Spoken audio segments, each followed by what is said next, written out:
வாழ்க்கையே போராட்டம். இப்போ வந்து இளைஞர் மத்தியில் வாழ்க்கையே போராட்டம் ஒரு விஷயம் ஆயிடுச்சு. அவங்க கட்சியை சார்ந்து வந்து ஒரு கூட்டத்துக்கு வந்து இறந்து போறவங்களுக்கு 30 பேருக்கு வேலை போட்டு கொடுத்தாங்க. இப்போ நீங்க பாத்தீங்கன்னா இளைஞர்களும் போராட்டம் பண்றாங்க, வேலை கிடைக்கலன்னு சொல்லிட்டு எப்படி பாக்குறீங்க? வேலை கிடைக்குதுல்ல, கிடைக்கலையாமே, அதனாலதான் கஷ்டப்பட்டு இருக்காங்க. கட்சியை சார்ந்து போயிட்டு வந்து இறந்து போனவங்களுக்கு 31 பேருக்கு வேலை போட்டு கொடுக்குறாங்க. படிச்சு இத்தனை வருஷமா படிச்சு வெயிட் பண்றாங்க, எழுதுறதுக்கு வெயிட் பண்றாங்க. ஆனா அவங்களுக்கு வேலை கிடைக்கல. இப்பதான்டா ஒன்று ஆரம்பிக்கிறாங்க, வரும், திரும்ப வரும். எத்தனை நாள் பொறுத்து சார் வரும்? வரும். நீங்க ஒரு இப்ப அண்ணாமலையும் சொல்லிருந்தாங்க, பேசியிருந்தாங்க.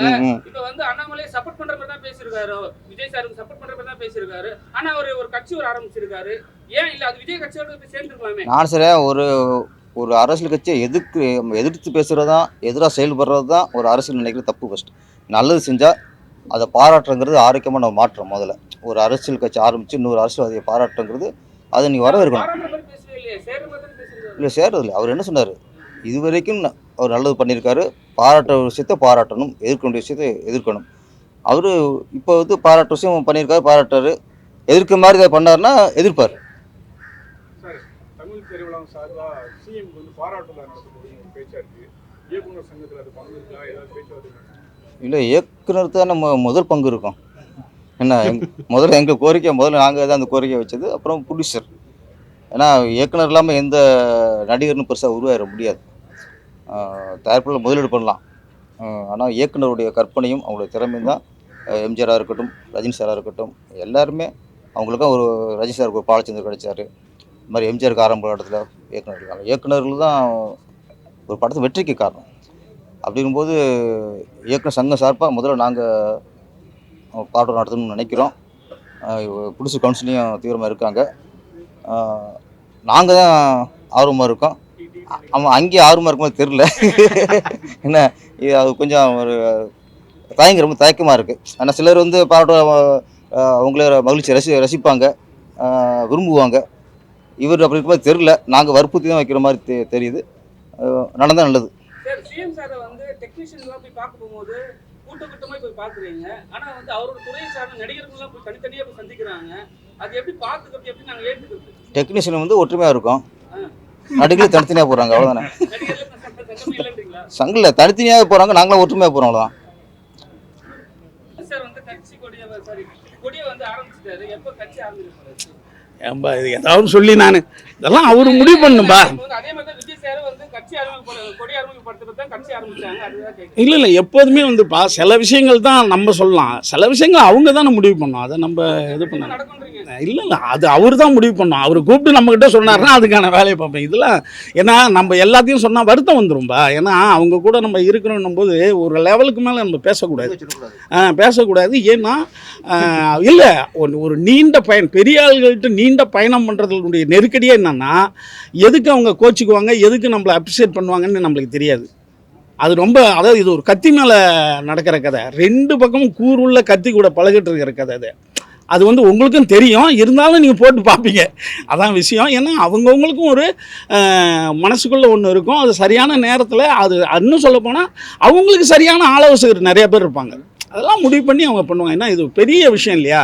ஏன்னா விஜய் சார் இன்றைக்கி வந்து நான் சொல்லிகிட்டே இருப்பேன், விஜய் சார் இன்றைக்கி வந்து ஜெயிச்சதால் இது ஜெயிச்சதால எல்லாம் போய் நீங்கள் ஜெயிப்பீங்கன்னு நான் சொன்னேன் சார், ஜெயிப்புன்னு நான் சொன்னேன் சார், என் ஃப்ரெண்டுக்கிட்ட சொன்னேன் சார், எங்கள் வீட்டில் கூட சொன்னேன் சார், நான் உங்களுக்கு தான் சார் ஓட்டு போடுறேன்றான். அவர் அப்படி சிலிப்பாக இருந்தாருன்னா நினச்சி பாருங்க, இந்த உலகம் இப்போ எல்லாம் ஓடுறானுவேன்.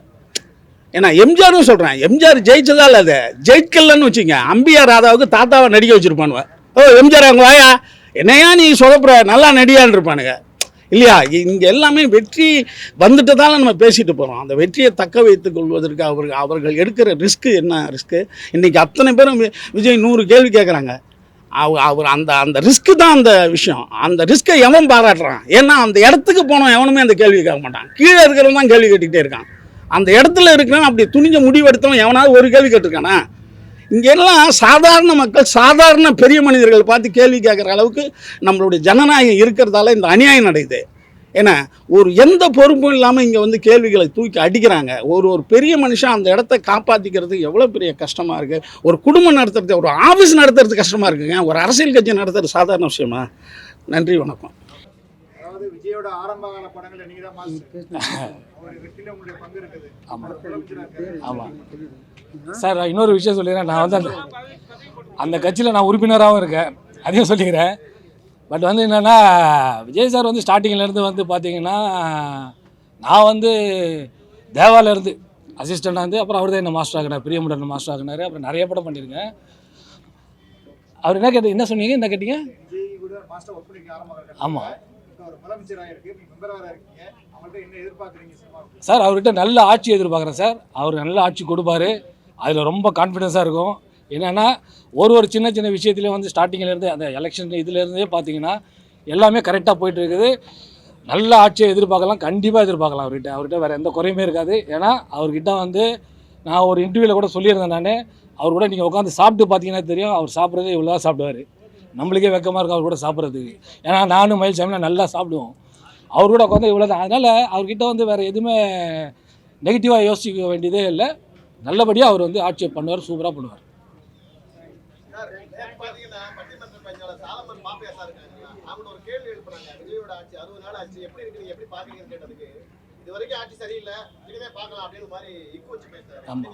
இல்லை, நான் அது அவர் சொன்னதை பார்த்தேன் சார். இப்போ சாலமன் பாப்பையா மாதிரி ஒரு பெரிய ஒரு பேராசிரியர்லாம் வந்துட்டு 60 நாள்லேயே ஜட்ஜ்மெண்ட் பண்ணுறாருன்னா, அப்போ இவ்வளோ நாள் ஒரு பேராசிரியராக இருக்கார். எப்படி ஒரு 60 நாளில் எப்படி ஒரு ஆட்சியை வந்து அவர் வந்து அதை வந்து டிசைட் பண்ணி சொல்லுவார் அவர்? இல்லை, இன்னும் இருக்குது, டைம் இருக்குது. வந்த உடனே எது எல்லாமே பண்ணணும் அப்படின்னா முடியாது.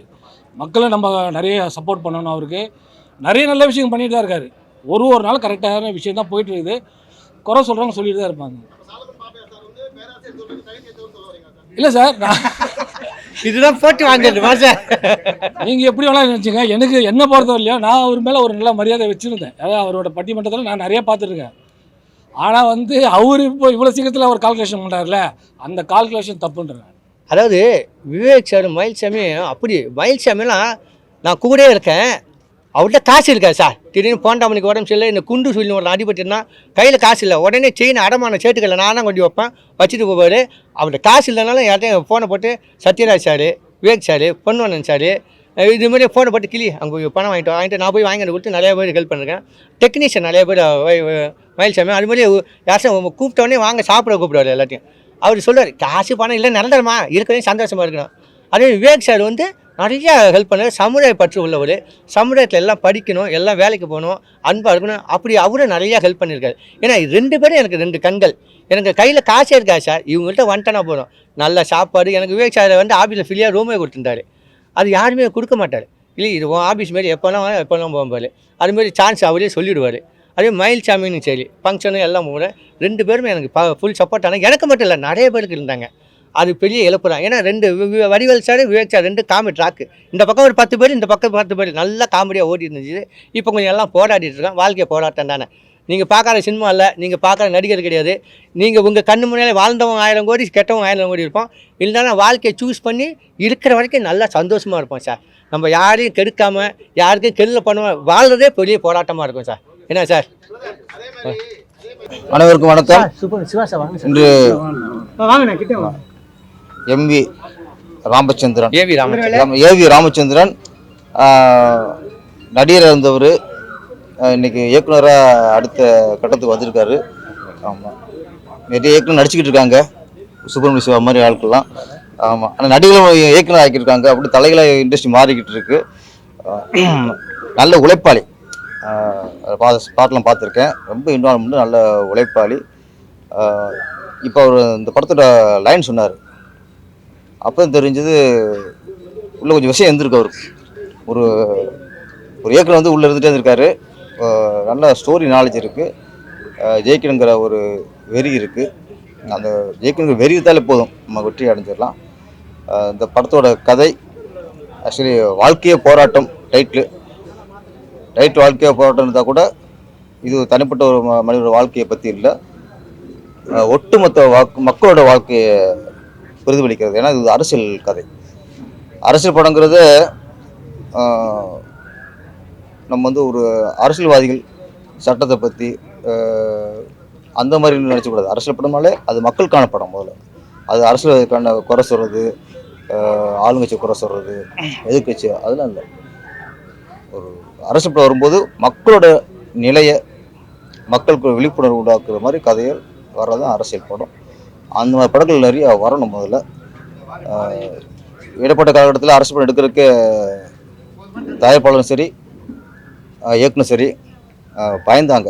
ஏன்னா அரசு படம் எடுத்துட்டா நாளைக்கு ரிலீஸுக்கு பிரச்சனை வருமோ, ரிலீஸ் பண்ண விட மாட்டாங்களோ அப்படிங்கிற பயம்லாம் இருந்துச்சு. இப்போ அந்த பயம் போச்சுன்னு நினைக்கிறேன். ஏன்னா இவர் முழுக்க முழுக்க அரசு வச்சு கதை பண்ணுறாரு. இப்போ துணிஞ்சு அரசியல் படம் எடுக்கலாங்கிற ஒரு நம்பிக்கை வந்திருக்குன்னு நினைக்கிறேன். அதுக்கான ஆட்சியாக இருக்குன்னு நினைக்கிறேன். இப்போ ஆளுங்கட்சி கூட உங்களோட வேண்டுகோள் கூட தயவுசெய்து ஒரு குடும்ப கதை எப்படியோ, ஒரு லவ் ஸ்டோரி எப்படியோ, ஒரு க்ரைம் ஸ்டோரி படங்கள் எப்படியோ அதே மாதிரி தான் நீங்கள் அரசியல் கதையும் பார்க்கணும். அரசியல் கதையை வந்து நம்மளை தாக்குற மாதிரியோ நம்மளை குறைச்சிற மாதிரியோ நினைக்கக்கூடாது. ஃபஸ்ட்டு அந்த சுதந்திரம் இருந்தால் தான் மக்களுக்கு ஒரு விழிப்புணர்வுக்காக அரசியல் படம் எடுக்கிறதுக்கு நிறைய பேர் வருவாங்க. இது நல்ல துவக்கமாக இருக்கட்டும். இந்த மக்கள் வாழ்க்கைய போராட்டங்கிற படம் அதுக்கான ஒரு துவக்கமாக இருக்கட்டும். எங்கள் இண்டஸ்ட்ரியில் வந்து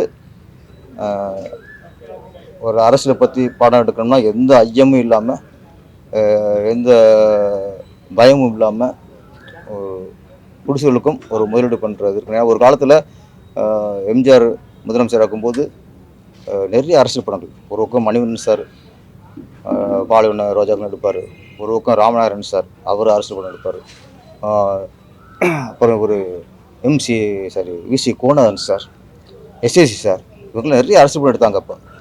அப்போ வருஷத்துக்கு ஒரு 10 படமாவது அரசியல் படம் அப்போ வரும். இப்போ டோட்டலாக அந்த ஒரு 20 வருஷமாக அது கொஞ்சம் கம்மியாயிடுச்சு. அது காரணம் பயம். அந்த பயம் இதுக்கப்புறம் எங்கள் இண்டஸ்ட்ரியில் யாருக்குமே இருக்கக்கூடாதுங்கிறது தான் இந்த படத்து மூலிமா எங்களோட வேண்டுகோள். இந்த வாழ்க்கைய போராட்டம் திரும்ப சொல்கிறேன், கதை கேட்டேன், மக்களுக்கான படம் தான், மக்களுக்கு விழிப்புணர்வு உண்டாக்குற படம் தான், ஓட்டு போடுற மக்கள் எதை யோசிக்கணும் அப்படின்னு சொல்கிற படம் தான். இது எந்த அரசியல்வாதியுமோ எந்த ஒரு அமைச்சரையோ எம்எல்ஏயோ யாரும் தாக்குற படம் இல்லை. மக்களுக்கு நல்லது சொல்லணும் அப்படிங்கிற ஒரே நோக்கத்தில் தான் நம்ம ஏவி ராமச்சந்திரன் அவர்கள் படத்தை கதை எழுதி இயக்குறாரு. அசோக் குமார் வந்து இதில் அவரும் தயாரிப்பாளராக இருக்கார், அவரும் இந்த படத்தில் ஹீரோவாக நடிக்கிறாரு. மற்றபடி எல்லாமே பிரபலங்கள் தான். மிஸ்டர் ராஜேந்திரன், முத்துக்காலை அவர்கள், நண்பர் நிறைய சுப்புராஜ் அண்ணன், அப்புறம் நம்ம செந்தில் சார், அவர் செந்தில் அண்ணன் தான் மெயின் ரோலாக பண்ணுறாரு. செந்தில் அண்ணனாலே தெரியும் அவர் யாரும் சாதிச்சவர். நிறைய நடிகரில் பிரபல நடிகர்களை போட்டு தான் படம் எடுக்கிறாரு. இந்த படம் மிகப்பெரிய வெற்றி அடையணும். தொடர்ந்து நம்ம ஏவி ராமச்சந்திரன் சிறந்த இயக்குனராக, வெற்றிப்பட இயக்குனராக வலம் வர வாழ்த்துக்கிறேன். நன்றி, வணக்கம். அரசியல் படம் சொன்னீங்க, அரசியல் ஒரு கேள்வி, வாழ்க்கையே போராட்டம். இப்போ வந்து இளைஞர் மத்தியில் வாழ்க்கையே போராட்டம் ஒரு விஷயம் ஆயிடுச்சு. அவங்க கட்சியை சார்ந்து வந்து ஒரு கூட்டத்துக்கு வந்து இறந்து போறவங்களுக்கு 30 பேருக்கு வேலை போட்டு கொடுத்தாங்க. இப்போ நீங்க பாத்தீங்கன்னா இளைஞர்களும் போராட்டம் பண்றாங்க, வேலை கிடைக்கலன்னு சொல்லிட்டு எப்படி பாக்குறீங்க? வேலை கிடைக்குதுல்ல, கிடைக்கலையாமே, அதனாலதான் கஷ்டப்பட்டு இருக்காங்க. கட்சியை சார்ந்து போயிட்டு வந்து இறந்து போனவங்களுக்கு 31 பேருக்கு வேலை போட்டு கொடுக்குறாங்க. படிச்சு 2 வருஷமா படிச்சு வெயிட் பண்றாங்க, எழுதுறதுக்கு வெயிட் பண்றாங்க, ஆனா அவங்களுக்கு வேலை கிடைக்கல. இப்பதானே ஒன்றும் ஆரம்பிக்கிறாங்க, வரும், திரும்ப வரும். எத்தனை நாள் பொறுத்து சார் வரும்? நீங்க ஒரு இப்ப அண்ணாமலையும் சொல்லிருந்தாங்க, பேசியிருந்தாங்க. இப்ப வந்து அண்ணாமலையை சப்போர்ட் பண்ற மாதிரி தான் பேசியிருக்காரு, விஜய் சாருக்கு சப்போர்ட் பண்ற மாதிரி தான் பேசியிருக்காரு. ஆனா அவர் ஒரு கட்சி ஆரம்பிச்சிருக்காரு, ஏன் இல்ல அது விஜய் கட்சியோட சேர்ந்துருக்கலாமே? நான் சரியா ஒரு அரசியல் கட்சியை எதிர்த்து பேசுறதா, எதிராக செயல்படுறது தான் ஒரு அரசியல் நினைக்கிற தப்பு. ஃபர்ஸ்ட் நல்லது செஞ்சால் அதை பாராட்டுங்கிறது ஆரோக்கியமாக நம்ம மாற்றோம். முதல்ல ஒரு அரசியல் கட்சி ஆரம்பித்து இன்னொரு அரசியல்வாதியை பாராட்டுங்கிறது அதை நீங்கள் வரவேற்கணும். இல்லை, சேர்றதில்லை. அவர் என்ன சொன்னார், இது வரைக்கும் அவர் நல்லது பண்ணியிருக்காரு, பாராட்ட விஷயத்தை பாராட்டணும், எதிர்க்க வேண்டிய விஷயத்தை எதிர்க்கணும். அவர் இப்போ வந்து பாராட்டு விஷயம் பண்ணியிருக்காரு, பாராட்டாரு, எதிர்க்க மாதிரி பண்ணாருன்னா எதிர்ப்பார். தமிழ் திரையுலகம் சார்பாக சிஎம் வந்து பாராட்டு நடத்தக்கூடிய ஒரு பேச்சா இருக்கு. இயக்குனர் சங்கத்தில் அது பங்கு இருக்கா, ஏதாவது பேச்சுவார்த்தை? இல்லை, இயக்குனர் தான் நம்ம முதல் பங்கு இருக்கோம். என்ன முதல்ல எங்கள் கோரிக்கை, முதல்ல நாங்கள் தான் அந்த கோரிக்கை வச்சது. அப்புறம் ப்ரொடியூசர், ஏன்னா இயக்குனர் இல்லாமல் எந்த நடிகர்னு பெருசாக உருவாயிட முடியாது. தயாரிப்பில் முதலீடு பண்ணலாம், ஆனால் இயக்குனருடைய கற்பனையும் அவங்களுடைய திறமையும் தான். எம்ஜிஆராக இருக்கட்டும், ரஜினி சாராக இருக்கட்டும், எல்லாருமே அவங்களுக்கும் ஒரு ரஜினி சாருக்கு ஒரு பாலச்சந்தர் கிடைச்சாரு. இது மாதிரி எம்ஜிஆருக்கு ஆரம்ப இடத்துல இயக்குனர் இருக்காங்க. இயக்குநர்கள் தான் ஒரு படத்தை வெற்றிக்கு காரணம். அப்படிங்கும்போது இயக்குனர் சங்கம் சார்பாக முதல்ல நாங்கள் பாடம் நடத்தணும்னு நினைக்கிறோம். புதுசு கவுன்சிலையும் தீவிரமாக இருக்காங்க. நாங்கள் தான் ஆர்வமாக இருக்கோம். ஆமாம், அங்கேயும் ஆர்வமாக இருக்கும்போது தெரில. என்ன அது கொஞ்சம் ஒரு ரொம்ப தயக்கமாக இருக்குது. ஆனால் சிலர் வந்து அவங்கள மகிழ்ச்சி ரசிப்பாங்க, விரும்புவாங்க. இவர் அப்படி இருக்கும்போது தெரில. நாங்கள் வற்புறுத்தி தான் வைக்கிற மாதிரி தெரியுது. நடந்தால் நல்லது. சார், சிஎம் சாரை வந்து டெக்னீஷியன்லாம் போய் பார்க்க போகும்போது கூட்டமாக போய் பார்க்குறீங்க. ஆனால் வந்து அவரோட துறையை சார்ந்த நடிகர்கள்லாம் போய் தனித்தனியாக போய் சந்திக்கிறாங்க. அது எப்படி பார்த்துக்கிறது, எப்படி நாங்கள் ஏற்றுக்கிறது? டெக்னீஷியன் வந்து ஒற்றுமையாக இருக்கும், நடிகர்கள் தனித்தனியாக போகிறாங்க, அவ்வளோதானே. சங்கில் தனித்தனியாக போகிறாங்க, நாங்களும் ஒற்றுமையாக போகிறோம், அவ்வளோதான். ஓகே. சுப்ரமணியம் சார், இந்த படத்தை நீங்கள் நடிக்கிறீங்க சார், ஒரு கேரக்டர். நான் உங்கள்கிட்ட அந்த கேரக்டர் சொல்லியிருக்கேன். ஆமாம், ஏன்னா சார்ட்ட கதை சொல்லிட்டு தான் நான் சொன்னேன். நல்லா அந்த கேரக்டர் சூப்பராக இருக்குது சார், உங்கள்கிட்ட தெரியும் சொல்லியிருக்கேன். மெயின் ஏன்னா உங்கள் ஒத்துழைப்பு எனக்கு ரொம்ப கண்டிப்பாக இருக்குது. ஆனால் அதுக்கு ஆப்டாக இருக்கும் சார். ஆமாம், நான் சொல்லலான்னு பார்த்தா சொல்லிட்டாப்ல. அதாவது அண்ணன் தயாரிப்பு சங்கம்லாம் வந்து இடம் கேட்கறாங்க அவங்க வீடு கட்டுறதுக்கு. அந்த இயக்குனர் சங்கத்துல வந்து எந்த கோரிக்கையும் வைக்காம ஒரு விஷயம் போயிட்டு இருக்கு. அது எப்படி சின்ன சின்ன டேரக்டர்லாம் வந்து ஒரு கோரிக்கை வைப்பாங்க, அது எப்படி ஏற்றுக்கொள்வாங்க? இல்லை, எங்களை பொறுத்த வரைக்கும் நாங்கள் இயக்குனர் சங்க சார்பாக பார்த்தோம். ஒரு பதவிக்கு உட்கார்ந்த உடனே ஆளாளுக்கு கோரிக்கைகள், வேண்டுகோள் ரொம்ப போய் பண்ணக்கூடாது. கொஞ்சம் மூவ் ஆகட்டும். எங்களுக்கு கோரிக்கை இருக்குது. இல்லை டீலே பண்ணல. அவர் கொஞ்சம் மூச்சு விடட்டும். மூச்சு விடுறதுக்கப்புறம் நம்ம கேட்கலாம். நிறைய கோரிக்கை இருக்குது.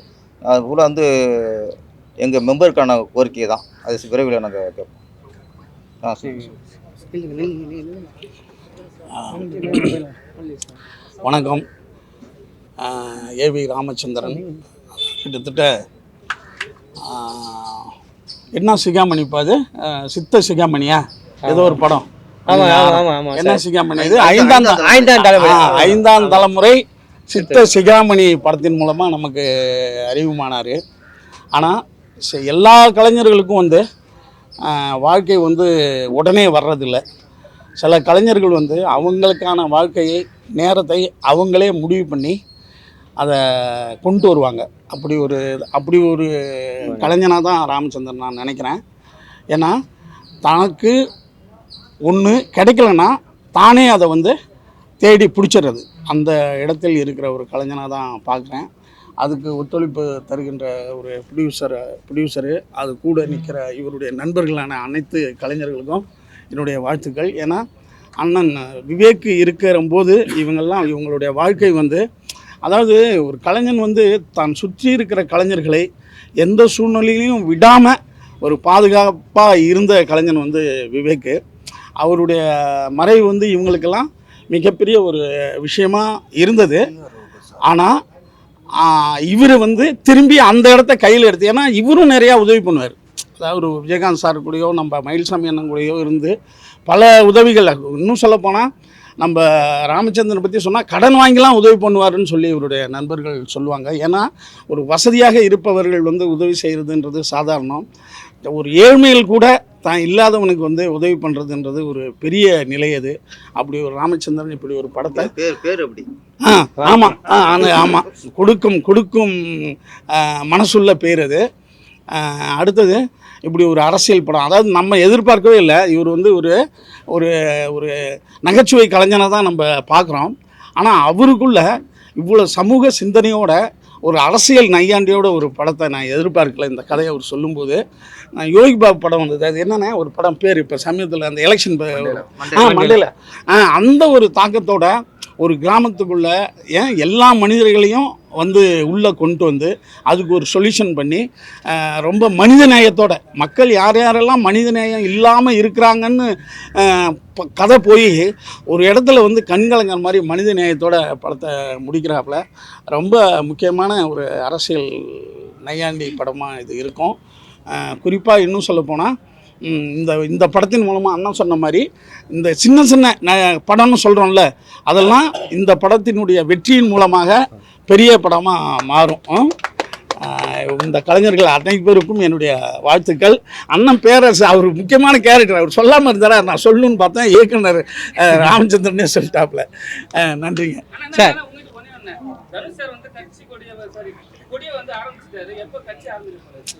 ஏன்பா இது ஏதாவது சொல்லி நான் இதெல்லாம் அவரு முடிவு பண்ணும்பா. எம்ஜிஆர் வந்து கட்சி கொடி அறிமுகப்படுத்துறது தான் கட்சி ஆரம்பிச்சாங்க, அதுதான் கேட்குறேன். இல்லை எப்போதுமே வந்துப்பா சில விஷயங்கள் தான் நம்ம சொல்லலாம், சில விஷயங்கள் அவங்க தானே முடிவு பண்ணோம், அதை நம்ம இது பண்ண நடக்கும்ன்றீங்க. இல்லை அது அவர் தான் முடிவு பண்ணோம். அவர் கூப்பிட்டு நம்மக்கிட்ட சொன்னார்னா அதுக்கான வேலையை பார்ப்பேன். இதெல்லாம் ஏன்னா நம்ம எல்லாத்தையும் சொன்னால் வருத்தம் வந்துரும்பா. ஏன்னா அவங்க கூட நம்ம இருக்கணும் போது ஒரு லெவலுக்கு மேலே நம்ம பேசக்கூடாது. ஏன்னா இல்லை ஒரு நீண்ட பயணம், பெரிய ஆள்கள்கிட்ட நீண்ட பயணம் பண்ணுறதுடைய நெருக்கடியே என்னன்னா எதுக்கு அவங்க கோச்சிக்குவாங்க, எதுக்கு நம்மளை அப்ரிஷியேட் பண்ணுவாங்கன்னு நம்மளுக்கு தெரியாது. அது ரொம்ப, அதாவது இது ஒரு கத்தி மேலே நடக்கிற கதை, ரெண்டு பக்கமும் கூறுள்ள கத்தி கூட பழகிட்டு இருக்கிற கதை அது வந்து உங்களுக்கும் தெரியும், இருந்தாலும் நீங்கள் போட்டு பார்ப்பீங்க, அதான் விஷயம். ஏன்னா அவங்கவுங்களுக்கும் ஒரு மனசுக்குள்ளே ஒன்று இருக்கும், அது சரியான நேரத்தில் அது இன்னும் சொல்லப்போனால் அவங்களுக்கு சரியான ஆலோசகர் நிறைய பேர் இருப்பாங்க, அதெல்லாம் முடிவு பண்ணி அவங்க பண்ணுவாங்க. ஏன்னா இது பெரிய விஷயம் இல்லையா? ஏன்னா விஜய் சார் இன்றைக்கி வந்து நான் சொல்லிகிட்டே இருப்பேன், விஜய் சார் இன்றைக்கி வந்து ஜெயிச்சதால் இது ஜெயிச்சதால எல்லாம் போய் நீங்கள் ஜெயிப்பீங்கன்னு நான் சொன்னேன் சார், ஜெயிப்புன்னு நான் சொன்னேன் சார், என் ஃப்ரெண்டுக்கிட்ட சொன்னேன் சார், எங்கள் வீட்டில் கூட சொன்னேன் சார், நான் உங்களுக்கு தான் சார் ஓட்டு போடுறேன்றான். அவர் அப்படி சிலிப்பாக இருந்தாருன்னு நான் நினச்சி பாருங்க, இந்த உலகம் இப்போ எல்லாம் ஓடுறானுவேன். ஏன்னா எம்ஜிஆரும் சொல்கிறேன், எம்ஜிஆர் ஜெயிச்சதால் அதை ஜெயிக்கலன்னு வச்சுங்க, அம்பியார் ராதாவுக்கு தாத்தாவை நடிக்க வச்சுருப்பானுவேன். ஓ எம்ஜிஆர் அங்கே வாயா, என்னையா நீ சொதப்புற, நல்லா நடிகான்னு இருப்பானுங்க இல்லையா? இங்கே எல்லாமே வெற்றி வந்துட்டதால நம்ம பேசிட்டு போகிறோம். அந்த வெற்றியை தக்க வைத்துக் கொள்வதற்கு அவர்கள் எடுக்கிற ரிஸ்க்கு என்ன ரிஸ்க்கு? இன்றைக்கி அத்தனை பேரும் விஜய் 100 கேள்வி கேட்குறாங்க. அவர் அந்த ரிஸ்க்கு தான் அந்த விஷயம். அந்த ரிஸ்க்கை எவன் பாராட்டுறான்? ஏன்னா அந்த இடத்துக்கு போனோம் எவனுமே அந்த கேள்வி கேட்க மாட்டான், கீழே இருக்கிறவன் தான் கேள்வி கேட்டுக்கிட்டே இருக்கான். அந்த இடத்துல இருக்கிறவன் அப்படி துணிஞ்ச முடிவெடுத்தவன் எவனாவது ஒரு கேள்வி கேட்டிருக்கானா? இங்கெல்லாம் சாதாரண மக்கள், சாதாரண பெரிய மனிதர்கள் பார்த்து கேள்வி கேட்குற அளவுக்கு நம்மளுடைய ஜனநாயகம் இருக்கிறதால இந்த அநியாயம் நடக்குது. ஏன்னா ஒரு எந்த பொறுப்பும் இல்லாமல் இங்கே வந்து கேள்விகளை தூக்கி அடிக்கிறாங்க. ஒரு பெரிய மனுஷன் அந்த இடத்த காப்பாற்றிக்கிறதுக்கு எவ்வளோ பெரிய கஷ்டமாக இருக்குது. ஒரு குடும்பம் நடத்துறது, ஒரு ஆஃபீஸ் நடத்துறது கஷ்டமாக இருக்குங்க, ஒரு அரசியல் கட்சி நடத்துறது சாதாரண விஷயமா? நன்றி, வணக்கம் சார். இல்லை சார் இல்லை உங்களுக்கும் முக்கியமான கேரக்டர் இருக்குது. ஏன்னா ஏன்னா சார் கலை சொல்லிட்டேன் சாருங்க இருக்குது. ஏன்னா அவன்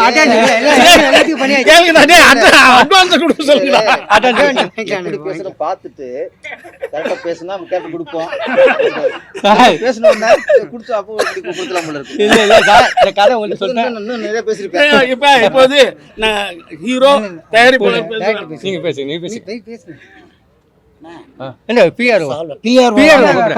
அதாவது இல்ல முக்கியமா பிஆருக்கு நான் நன்றி சொல்லணும். நேற்றுக்கு மத்தியானம் தான் இது திடீர்னு ஒரு பூஜை போட ஐடியா கிடைச்சது. எனக்கு கையும் உள்ள கால நேற்றுக்கு தலைவலி, திடீர்னு அது மத்தியானத்துக்கு மேல இவ்வளவு அரேஞ்ச் பண்ணது பிஆர் விஜய் சார் தான், கார்த்திக் விஜய் தான். ஏன்னா இவரோட உழைப்பு தான். அதாவது சினிமாவில் நன்றி. ஆமா, கார்த்திக் சாருக்கு மிகப்பெரிய நன்றி. நேற்று மத்தியானத்துக்கு மேலே இந்த ஐடியா பண்ணோம், கேமராமேனு எல்லாமே. இன்னும் ஹீரோயினி கன்ஃபார்ம் ஆகல சார். ஹீரோயினி இவங்க ஹீரோயினி கிடையாது, ஹீரோயினியே போட்டு அனுப்புறானுங்க. நீங்கள் ஸ்பாட் ஒன்றுன்னு. ஆமாம் உண்மையாலுமே எங்கே கார்த்திகை? இந்த கார்த்திகை நைட்ல இருந்து கூப்பிட்டு இருந்தாப்புல. நேற்று நான் முக்கியமான வேலையில் இருந்தேன். உண்மையாலுமே கார்த்திகை எப்படியோ பிடிச்சி கிடிச்சு விழாவை நடத்துறதுல கார்த்திகை அருமையான ஆளுப்பா, சூப்பர் கார்த்திக். அதாவது ராமச்சந்திரனுக்கு கிடைச்சா இன்னொரு மிகப்பெரிய ஒரு கை. ஆமாம், ஏன்னா ஹீரோயினி வராங்க, இன்னும் அடுத்த வாரம் ஷூட்டிங் போகிறேன், இன்னும் 2 நாளில் கன்ஃபார்ம் பண்ணிட்டு தான் போவோம். இவங்க ஹீரோயினியில் ஹீரோயினி ஃப்ரெண்டு. ஏன்னா சொன்ன ஹீரோயினி நினச்சிக்க போறீங்க சார். இது படம் வந்து முழுக்க அரசியல் படம், காமெடி படம். எனக்கு வந்து அரசியல் நல்லாவே தெரியும். நான் வந்து 15 வயசுலேருந்து அரசியல் பண்ணிட்டுருக்கேன். எங்கள் அப்பா பக்கா காங்கிரஸ்காரவர். நான் கை சின்னத்தை ஓட்டு கேட்டேன். எங்கள் அப்பாலாம் அந்த காலத்தில் என்ன வேட்பாளருக்கு செலவு பண்ணி கண்ணால் பார்த்தாரு. ஊரில் கொஞ்சம் வசூல் பண்ணி வேட்பாளர் வந்து அவங்களுக்கு காசு போட்டு சாப்பாடு போட்டு ஊருக்காரங்க செலவு பண்ணுவாங்க. எங்கள் அப்பாலாம் கொடியெல்லாம் கை சின்ன வாங்கிட்டு வருவார். அப்படி நான் வளர்ந்தவன். நான் எல்லா எலெக்ஷனும் ஓட்டு கேட்டிருக்கேன். இப்போ கூட கும்பகோணத்தில் தமிழ் மாநகர் ஜிகே வாசனுக்கு ஓட்டு கேட்டேன். நாங்கள் நைட் அண்ட் பகலாம் நல்லா ஓட்டு கேட்டோம். சின்ன பசங்களாம் வேணானுங்க, பிஷின்னானுங்க. தம்பி வர எனக்கு அண்ணே நாங்கள் தானே சிஎம். அந்த சின்ன பசங்க கான்ஃபிடண்ட்டாக சொன்னாங்க சார். நாங்கள் நம்பலை சார். விஜய் சார்லாம் நான் சத்தியமாக சொல்கிறேன், ஏதோ ஒரு தொகுதிக்கு 10,000 ஓட்டு 20 ஓட்டு நாங்கள் வாங்குவோன்னு நினச்சிட்டு வந்தோம். பட் சிஎம் ஆகணும் யாருமே எதிர்பார்க்கல, அவரே எதிர்பார்த்தது இல்லை எங்களுக்கு. ஏன்னா நாங்கள் 50-60 வருஷமாக ஃபீல்டில் இருக்கிறோம். ஏன்னா ஒவ்வொரு கிராமத்துலேயும் ஒரு மக்களுடைய நல்லா கட்டுறது, ஒவ்வொரு கட்சிக்காரன் எம்எல்ஏவும் கல்யாணம் காது குத்தி எல்லாமே அட்டன் பண்ணி அப்படி கட்சியை வளர்த்து வச்சுருக்காங்க. ஆனால் திடீர்னு சின்ன பசங்க தான் ஓட்டு கட்டி விடானாங்க. நாங்கள் பம்பரமாக வேலை பார்த்தோம், நைட் அண்ட் பகலாக வேலை பார்த்தோம், சோறு நேரம் இருக்காது அப்படி பார்த்தோம். ஆனால் விசில ஊறிட்டு தள்ளிட்டு போயிட்டாங்க. ஆனால் பெரிய இன்பம் இருந்துச்சு. சரி அது நல்லா இருக்கணும். ஏன்னா எவ்வளவு படம் நடிச்சிருக்கீங்க, அதே மாதிரி டைரக்டர் ஆனது காரணம் என்ன? நீங்க வந்து நடிகரா தான் எனக்கு தெரியும் 30 வருஷம். ஆமாம். என்ன கதை அதை பத்தி ஆனால் இது என்னென்ன, நான் சினிமா இந்த கதை வந்து நான் மேக்ஸிமம் நான் எலெக்ஷனுக்கு ஓட்டு கேட்பேன். எல்லா ஊர்லேயும் ஓட்டு கேட்பேன். நான் வந்து காங்கிரஸ்காரன், ஏடிஎம்கே, பிஜேபி எல்லாத்துக்கும் ஓட்டு கேட்டிருக்கேன். நீங்கள் நம்ப மாட்டீங்க, நான் நடிகர்னு எந்த இடத்துக்கு போனால் மரியாதை கொடுக்குறாங்க. ட்ரெயினில் போனாலும் கோயிலில் போனாலும் நம்ப மாட்டேங்க. திருச்சி நேரு ஐயா எங்கள் ஊரில் கமிஷன் தானே, எங்கள் அப்பாவோட ஃப்ரெண்டு, அவர் என்னை கூட்டு போவார். நடிகர் வந்துட்டாருன்னு நல்லா கவனிப்பாருங்க. நான் அப்படி ஒரு மனுஷன். நான் நிறையா அவர் வீட்டில் சாப்பிட்ருக்கேன், நேரு சார் வீட்டில். அவர் பார்த்துட்டவனே நடிகரை கூப்பிட்டு அப்படி ஒரு அன்பான மனுஷன் யாருலேயும் தெரியாது. ஆனால் நல்லா கவனிச்சு அன்பாக உபசரிப்பார். அதுமாதிரி போக்குவரத்துறை அமைச்சர். இத்தனையும் நான் வந்து ஏடிஎம்கே ஓட்டு கேட்டேன் அரியலூரில். ஆனால் அங்கே திமுகவோட மந்திரி. ஆனால் நான் நடிகர்னு தெரியும். அவரும் எனக்கு அவ்வளோ ஹெல்ப் பண்ணியிருக்காரு. போக்குவரத்துறை SS சிவசங்கர் அரியலூர். ஏன்னா நடிகருங்கிறதுனால இதில் என்னன்னா, நடிகர்னாவே எல்லா அரசியல் கட்சியும் சரி, எல்லா டாக்டரும் சரி, இன்ஜினியரும் சரி, எல்லா கோயிலுக்கும் சரி முக்கியத்துவம் கொடுக்குறாங்க. அதுக்கு பட்ட கஷ்டம் கொஞ்சம் நஞ்சம் இல்லை சார். நான் வந்து சின்ன அடிமட்டத்துலேருந்து வந்தவன். அப்போல்லாம் சினிமா கஷ்டம், இப்போல்லாம் ஈஸியாக வந்துடுறாங்க. அப்போல்லாம் ஏவிஎம் ஸ்டுடியோவில் என்னை உள்ளே விடல. அதே ஏவிஎம் ஸ்டுடியோவில் படம் நடிக்கிறேன், பேராளர் படம் விவேக் சார் மூலியம். ஏன்னா அப்படி கஷ்டப்பட்டாலும் அந்த பலனை அவங்க நம்மள்ட்ட செல்ஃப் எடுக்கிறாங்க, ஃபோட்டோ எடுக்கிறாங்க போல. அதை விட வேலை உலகத்தில் என்ன சார் வேணும்? இங்கே நிரந்தரம் எதுவும் இல்லை சார். எனக்கு விவேக் சார் மயில்சாமி கிடைச்சது மிகப்பெரிய கிஃப்ட் எனக்கு. விவேக் சார்லாம் இன்னும் கஷ்டம் இல்லாமல் லைஃப் ஓடி இருக்கும். அவர் ஃபுல் சப்போர்ட் பண்ணியிருப்பார். ஏன்னா எதுவும் நிரந்தரம் இல்லை. அப்போ தான் நினச்சேன், எதுவுமே எல்லாம் நல்லா இருக்கிற வரைக்கும் நல்லது செய்யணும், நல்ல எண்ணத்தை வளர்க்கணும். நல்ல மனசில் எண்ணத்தை விளைச்சாவே நல்லது நடக்கும் சார். நம்ம என்ன நினைக்கிறோம் அதான் செயல் வடிவமாகும். நல்லதே நினைப்போம், நல்லதே நடக்கும். அது மட்டும் இல்லாமல் நான் வந்து இப்போ கூட தமிழ் மலாங்க ஜிகே வாசனைக்கு ஓட்டு கேட்டேன். நேற்று கூட வர சொல்லியிருந்தாரு. பட் நான் சாப்பிட்டான டயட்டு. எங்கள் அப்பாவும் சரி, எப்போது காங்கிரஸ்காரவங்க சாப்பிட்டா இருப்பாங்க, நீதி நேர்மை கடமையெல்லாம் பார்ப்பாங்க. எங்கள் அப்பா அப்படியே நான் தர்மம் பண்ணேன். எங்கள் அப்பா செஞ்ச தர்மம்னா இன்றைக்கி நான் உலகம் போட இருக்கேன், உங்கள் மீடியாவில் உட்காந்துருக்கேன். ஏன்னா நம்ம என்ன விதைக்கிறோமோ அதை அறுவடை பண்ணணும் கூடிய வரையில். ஏன்னா இப்போல்லாம் கலிகாலம். நீ என்ன நல்லதே விதைக்கணும், நல்லது செய்யணும். பிள்ளைங்களை படிக்க வைக்கிறலாம் பேசலை, நல்ல ஆரோக்கியமாக வளர்க்கணும். இந்த கதை என்னன்னா, மக்கள் பண்ணுற சின்ன தப்புகள், எந்த அரசியலையும் தப்பு சொல்ல மாட்டோம். மக்கள் பண்ணுற லூட்டி அவங்கள அறியாமல் ஃபுல்லாக காமெடியாக பண்ணியிருக்கோம். ஏன்னா நம்ம தமிழ்நாட்டு மக்கள் தான் கொடுத்து வச்சவங்க. நம்ம மக்களுக்காக எவ்வளோ பேர் சேவை செய்கிறாங்க தெரியுமா? எம்எல்ஏலேருந்து, எம்பிலேருந்து, மந்திரிலேருந்து, சிஎம்லேருந்து, பிஎம்லேருந்து மக்கள் தேவையை எல்லாம் பூர்த்தி பண்ணிகிட்டே இருக்காங்க.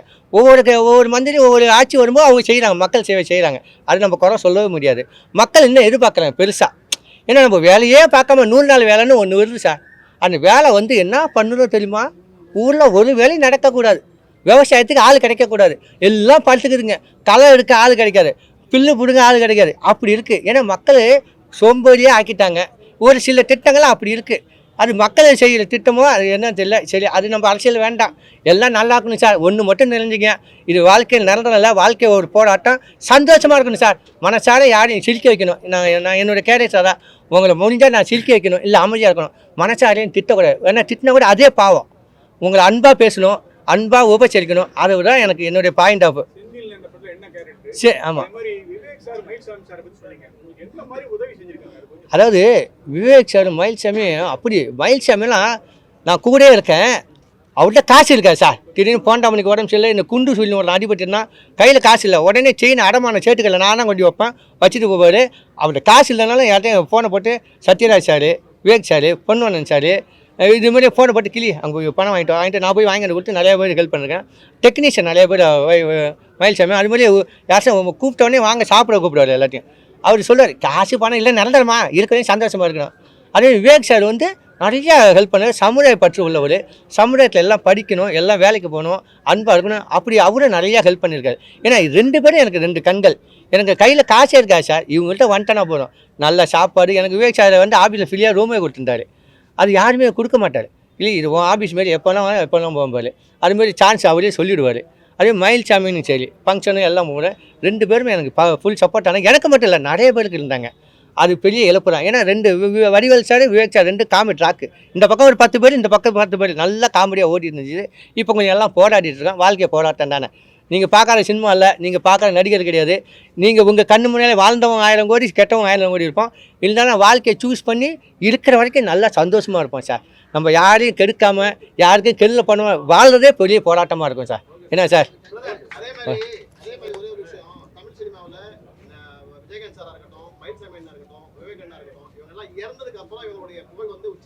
கண்டிப்பாக சார்.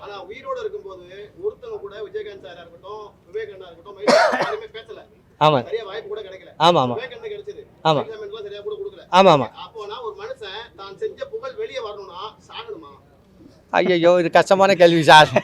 அதாவது இல்லை, அதாவது மனசாட்சியோடு வாழ்ந்தாங்க சார் அவங்களாம். சாவத்துக்கு பின்னாடி அவங்க புகழ் வந்தது. அவங்க வாழும்போது அவங்க மன திருப்தியோடு வாழ்ந்தாங்கப்பா.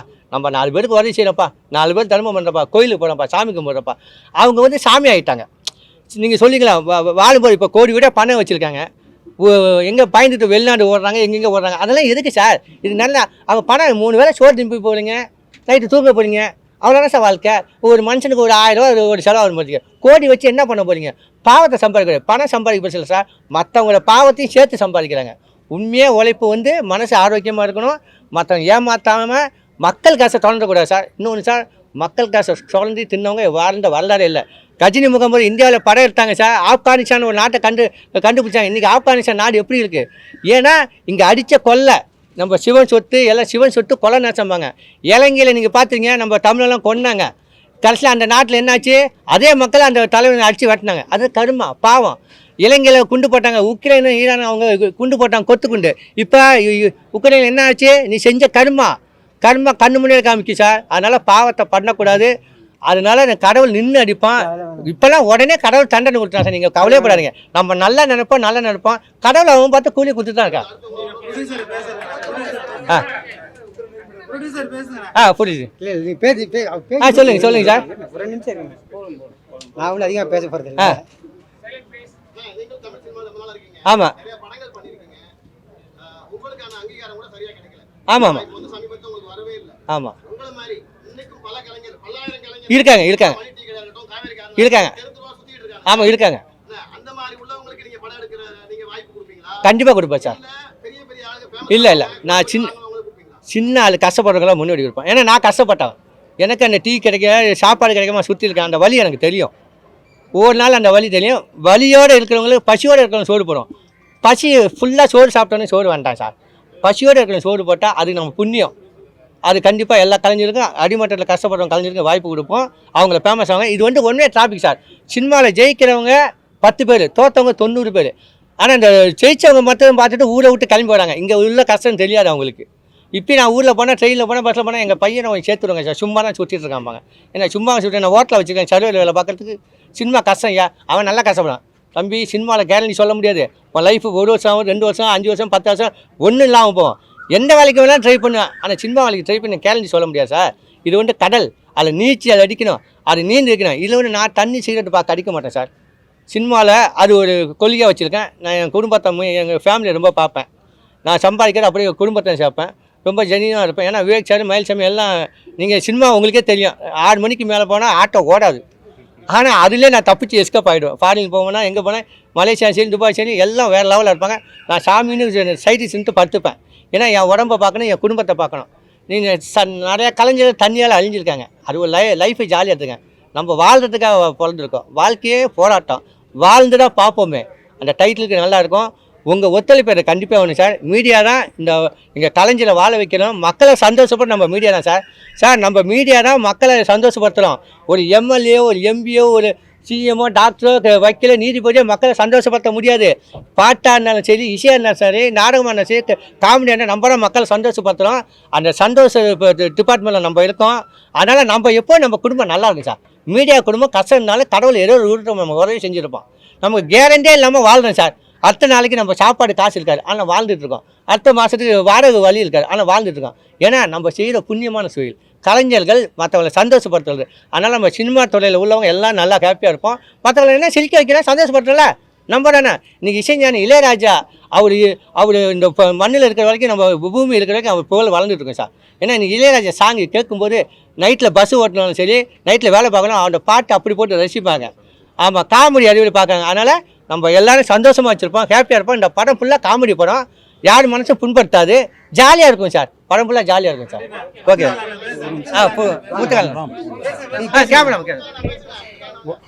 வணக்கம். நான் வந்து வேதா செல்வம் கேமராமேனாக இருக்கேன் இந்த படத்தில். ராம் வந்து என்னுடைய சின்ன வயசு நண்பர். நாங்கள் 2 பேரும் ஒரே ஊரை சேர்ந்தவங்க. ஸ்கூல் டேஸ்லேயே ஒன்றா விளாண்டு படித்து வந்தவங்க. ரொம்ப நாளாக ஒரு சிறப்பான ஒரு கதையை வச்சுக்கிட்டு பெரிய முயற்சி எடுத்துக்கிட்டே இருந்தார். திடீர்னு பார்த்தா நைட்டு 12 மணிக்கு ஃபோன் வரும் ராம்கிட்டேருந்து, செல்வம் இந்த மாதிரி ப்ரொடியூசரை பார்த்துட்டேன், இந்த ஃபோனில் ஒரு வார்த்தை பேசுங்க ப்ரொடியூசர்கிட்ட அப்படின்ட்டு. திடீர்னு காலைல 5:30 மணிக்கு ஃபோன் வரும், என்னடான்னு எடுத்தால் செல்வம் அந்த ப்ரொடியூசர் இருக்கார் பேசுங்க அப்படின்ட்டு ராப்பகலாக ஊராக அலைஞ்சு திரிஞ்சு இந்த கதை ஒரு சிறப்பான கதை. இன்றைக்கி வந்து அரசியல் படம்னு சொல்கிறோம். இன்றைக்கி அவர் சொன்னது மாதிரி மக்களுடைய அரசியல் புரிதல் எப்படி இருக்குது, அரசியலை எப்படி பார்க்குறாங்கன்றத சின்ன சின்ன விஷயத்தெல்லாம் நுணுக்கமாக கவனித்து ஒரு சிறப்பாக அந்த கதையை எடுத்திருக்காரு. இன்றைக்கி மக்களுக்கு தேவையான, அரசியல்வாதிகளுக்கு மட்டும் இல்லை மக்களுக்கும் தேவையான ஒரு திரைப்படமாக இது இருக்கும், ரசிக்கக்கூடிய திரைப்படமாக இருக்கும். அதே போல் இவருடைய சேர்ந்த நிறைய கலைஞர்கள் இருக்காங்க, எல்லாரையும் நடிக்க வைக்கிறாரு. செந்தில் அண்ணன் முக்கியமான கதாபாத்திரத்தில் நடிக்கிறாரு. சிறப்பான கதை. நீங்கள் இந்த படத்தை இன்றைக்கி சப்போர்ட் பண்ணி இருக்கிற மாதிரி இது ரிலீஸ் அப்பவும் நீங்கள் சப்போர்ட் பண்ணி பெரிய வெற்றி படமாக ஆக்கணும். ராமு பெரிய வெற்றி பட இயக்குனராக ஆகணும். அதே போல் மியூசிக் டைரக்டர் வேலன் சிறப்பாக 5 பாட்டு போட்டிருக்காரு, ரொம்ப சிறப்பாக வந்திருக்கு. அவருக்கும் வாழ்த்துக்கள். கவிஞர் எழில் சார் ரொம்ப இளமையான வரிகள், துடிப்பான வரிகள். இவரும் எங்கள் ஊர் தான், எல்லாம் நாங்கள் 3 பேருமே ஒரே ஊர். நல்லா பண்ணியிருக்காரு. இந்த படம் சிறப்பாக வரும். நீங்களும் இதுக்கு சிறப்பாக வரவேற்பை கொடுத்து வெற்றி படமாக்கணும். நன்றி, வணக்கம். அனைவருக்கும் வணக்கம். இந்த படம் வாழ்க்கையாக போராட்டன்ற படம் வந்து ரொம்ப எளிமையாக எடுத்த படம் இது. ரெண்டாவது வந்து தமிழ்நாட்டில் உள்ள எல்லா பத்திரிகையாளர்களும் நம்மளுடைய மாண்புமிகு முதலமைச்சர் விஜய் அவர்களை தமிழ்நாட்டுக்கு முதலமைச்சர் ஆக்கிறதுக்கு நீங்கள் ஒரு முக்கியமான காரணமாக இருந்திருக்கீங்க. அதே போல் இந்த பத்திரிகை துறை நண்பர்கள் எல்லோரும் நம்ம படத்தை வந்து நல்லா விளம்பரப்படுத்தணும். மேலும் இந்த படம் வந்து மக்களுக்கான படம். மக்கள் இந்த படத்தை பார்த்து நல்ல முறையில் அவர்களுடைய வாழ்க்கை தரத்தை மாற்றிக்கொள்ள வேண்டும் விரும்புகிறேன். நன்றி, அவ்வளோதான். பத்திரிகை நண்பர்கள் அனைவருக்கும் வணக்கம். நான் மியூசிக் டைரக்டர் வேலன் சகாதேவன். இதுக்கு முன்னாடி இந்த ரூம் பாய்னு ஒரு படம் பண்ணியிருந்தேன், பார்த்துருப்பீங்க. வாழ்க்கையே போராட்டம். அண்ணன் ராமண்ணன் சூப்பரான ஒரு கதை வச்சுருக்காங்க. அதாவது அரசியல் காமெடி, அதாவது நல்ல ஃபேண்டஸியான ஒரு ஸ்கிரிப்டு. ஃபஸ்ட் டைம் சொல்லும் போதே ரொம்ப இம்ப்ரெஸ் ஆகிட்டேன் நான். இந்த படத்தில் ஒரு 5 சாங்ஸ் பண்ணியிருக்கேன், 5 பாடல்கள். 5 பாடலுமே பார்த்தீங்கன்னா டிஃப்ரெண்ட்டான ஜேர்னரு, குத்துப்பாட்டு, உங்களுக்கு எல்லாம் பயங்கரமான ஒரு இசை விருந்து காத்துட்ருக்கு. அதனால் இந்த நல்ல டெக்னீஷியன் தான் செல்வண்ணன், நம்ம எழிலண்ணன், ப்ரொடியூசர்லாம் எல்லாம் நல்ல ஒத்துழைப்பு கொடுத்துருக்காங்க. இந்த ஸ்கிரிப்ட் ரொம்ப நல்லா வந்திருக்கு. கூடிய விரைவில் வந்து இந்த படம் வந்து ஷூட்டிங் முடிஞ்ச ஷூட்டிங் ஸ்டார்ட் பண்ணுறாங்க. சீக்கிரமாக திரைக்கு வர இருக்குது. நண்பர்கள் அனைவரும் இந்த படத்துக்கு நல்ல ஒரு ஒத்துழைப்பு கொடுக்கணும். ரொம்ப நன்றிங்க.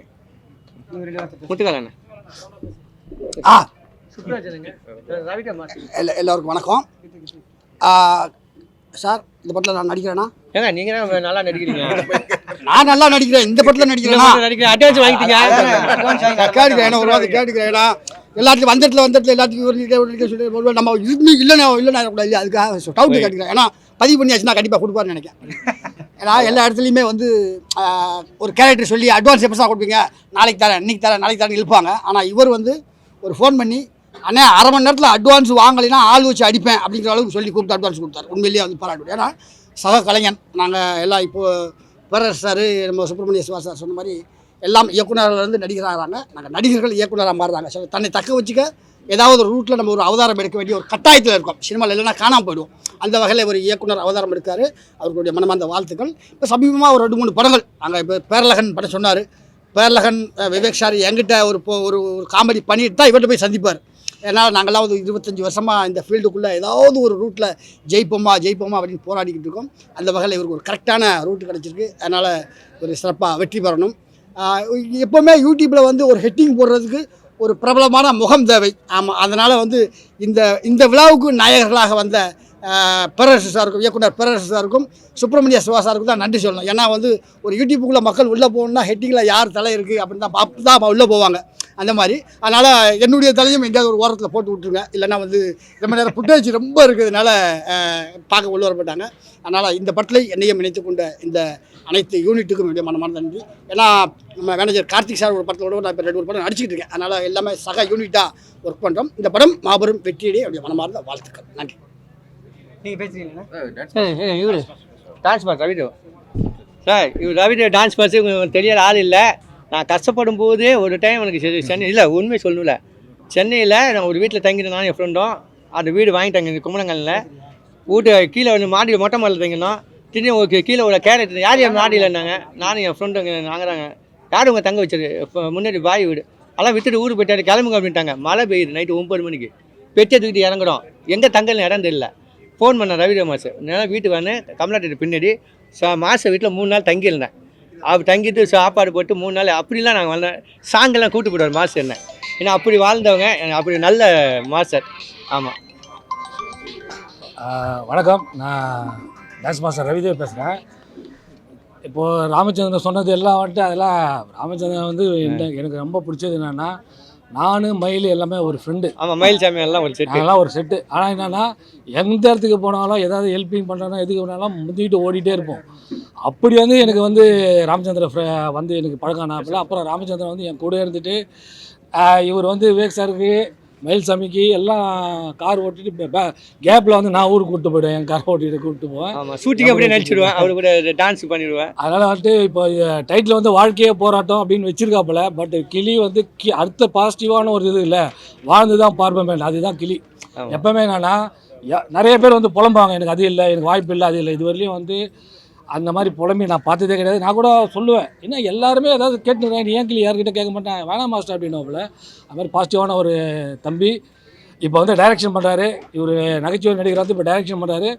இந்த படம் வந்து மீடியா நீங்கள் எல்லாருமே நல்லா சப்போர்ட் பண்ணி நல்லபடியாக கொண்டு வந்து இவர் ஒரு நல்ல இடத்துக்கு கொண்டு போகணுன்ட்டு இவர் மூலிமா உங்ககிட்ட கேட்டுக்கிறேன். நன்றி. அதாவது விஜயோட ஆரம்ப கால படங்களை நீங்க தான் மாஸ்டர், அவருடைய வெற்றியில உங்களுடைய பங்கு இருக்குது. ஆமாம் சார், இன்னொரு விஷயம் சொல்லிடுறேன். நான் வந்து அந்த கட்சியில் நான் உறுப்பினராகவும் இருக்கேன், அதையும் சொல்லிக்கிறேன். பட் வந்து என்னென்னா, விஜய் சார் வந்து ஸ்டார்டிங்கிலேருந்து வந்து பார்த்தீங்கன்னா, நான் வந்து தேவாலேருந்து அசிஸ்டண்டாக இருந்து அப்புறம் அவர் தான் என்ன மாஸ்டர் ஆகினார், பிரியமுடன் மாஸ்டர் ஆகினார். அப்புறம் நிறைய படம் பண்ணியிருக்கேன். அவர் என்ன கேட்ட, என்ன சொன்னீங்க, என்ன கேட்டீங்க? விஜய் கூட மாஸ்டர் ஒர்க் பண்ணிக்க ஆரம்பிச்சாங்க. ஆமாம் ஒரு முதலமைச்சராக இருக்கு, நீங்க மெம்பராக இருக்கீங்க, அவங்கள்ட்ட என்ன எதிர்பார்க்குறீங்க சினிமாவுக்கு? சார், அவர்கிட்ட நல்ல ஆட்சி எதிர்பார்க்குறேன் சார். அவர் நல்ல ஆட்சி கொடுப்பாரு, அதில் ரொம்ப கான்ஃபிடென்ஸாக இருக்கும். என்னென்னா, ஒரு சின்ன சின்ன விஷயத்துலேயும் வந்து ஸ்டார்டிங்கிலேருந்து அந்த எலெக்ஷன் இதுலேருந்தே பார்த்தீங்கன்னா எல்லாமே கரெக்டாக போயிட்டு இருக்குது. நல்ல ஆட்சியை எதிர்பார்க்கலாம், கண்டிப்பாக எதிர்பார்க்கலாம் அவர்கிட்ட வேறு எந்த குறையுமே இருக்காது. ஏன்னா அவர்கிட்ட வந்து நான் ஒரு இன்டர்வியூவில் கூட சொல்லியிருந்தேன், நான் அவர் கூட நீங்கள் உட்காந்து சாப்பிட்டு பார்த்தீங்கன்னா தெரியும், அவர் சாப்பிட்றதே இவ்வளோ தான் சாப்பிடுவார். நம்மளுக்கே வெக்கமாக இருக்கும் அவர் கூட சாப்பிட்றதுக்கு. ஏன்னா நானும் மயில்சாமியில் நல்லா சாப்பிடுவோம், அவர் கூட உட்காந்து இவ்வளோ தான். அதனால் அவர்கிட்ட வந்து வேறு எதுவுமே நெகட்டிவாக யோசிக்க வேண்டியதே இல்லை. நல்லபடியாக அவர் வந்து ஆட்சியை பண்ணுவார், சூப்பராக பண்ணுவார்.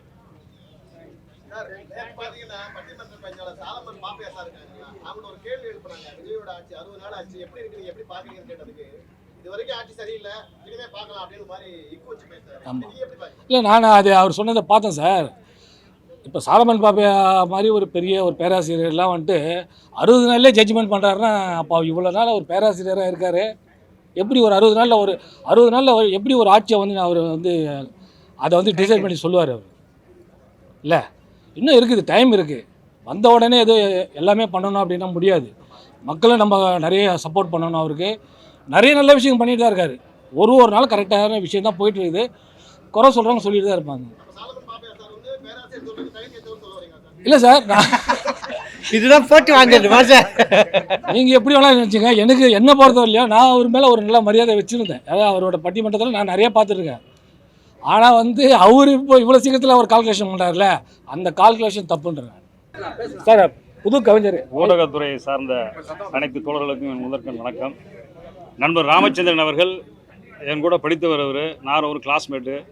அவர் மூலிமா சினிமாவில் வந்து பல இயக்குநர்களை வந்து நான் சந்திச்சிருக்கேன், பாடல் எழுத வாய்ப்பு கேட்டிருக்கேன். அதுக்கான வாய்ப்புகள்லாம் கிடைக்காம தள்ளி போயிட்டே இருந்தது.